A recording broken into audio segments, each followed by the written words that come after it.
ಮಂಗಳೂರಿನ ಕೂಳೂರು ಬಳಿ ಇರುವ ನಾಗನಕಟ್ಟೆಯನ್ನು ಕಿಡಿಗೇಡಿಗಳು ಧ್ವಂಸ ಮಾಡಿರುವ ಘಟನೆಯನ್ನ ಖಂಡಿಸಿ ಹಿಂದೂ ಜಾಗರಣಾ ವೇದಿಕೆ ನೇತೃತ್ವದಲ್ಲಿ ಪ್ರತಿಭಟನೆ ನಡೆಯಿತು. ನಗರದ ಕೂಳೂರು ಜಂಕ್ಷನ್ನಲ್ಲಿ ಪ್ರತಿಭಟನೆ ನಡೆಸಿದ ಹಿಂದೂ ಕಾರ್ಯಕರ್ತರು ಶೀಘ್ರದಲ್ಲೇ ಆರೋಪಿಗಳನ್ನು ಬಂಧನ ಮಾಡಬೇಕೆಂದು ಆಗ್ರಹಿಸಿದರು.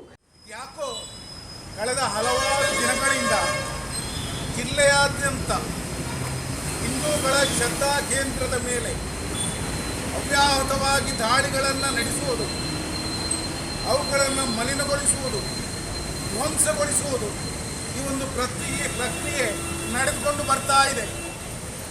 ನಾವೆಲ್ಲರೂ ಆವಾಗ ಪ್ರತಿಭಟನೆಯನ್ನು ಮಾಡಿಕೊಂಡು ಇದ್ದೇವೆ. ಕೆಲವೊಂದಷ್ಟು ಸಂದರ್ಭಗಳಲ್ಲಿ ನೈಜವಾದ ಆರೋಪಿಗಳು ಇಲಾಖೆಯ ಮುಖಾಂತರ ಬಂಧನಕ್ಕೊಳಗಾದಲ್ಲೂ ಇದೆ. ಆದರೆ ನಾವು ಇಡೀ ಜಗತ್ತಿನ ಒಂದು ಮಾನಸಿಕತೆಯನ್ನು ನೋಡಿದಾಗ ಈ ಮಾನಸಿಕತೆ ಎಲ್ಲಿಂದ ಹುಟ್ಟುಕೊಂಡು ಬಂದು ಈ ಪ್ರಕ್ರಿಯೆ ಯಾಕೆ ನಡೆದುಕೊಂಡು ಬರ್ತಾ ಇದೆ? ಈ ವೇಳೆ ಹಿಂದೂ ಮುಖಂಡರಾದ ಚಿತ್ತರಂಜನ್ ಕೋಡಿಕಲ್, ಜಿಲ್ಲಾಧ್ಯಕ್ಷರಾದ ಸತೀಶ್ ಮಂಚೂರು, ಸಂದೀಪ್ ಪಂಪೆಲ್, ದೀಕ್ಷಿತ್ ಕೂಳೂರು, ಅನಿಲ್ ಕೋಡಿಕಲ್ ಉಪಸ್ಥಿತರಿದ್ದರು.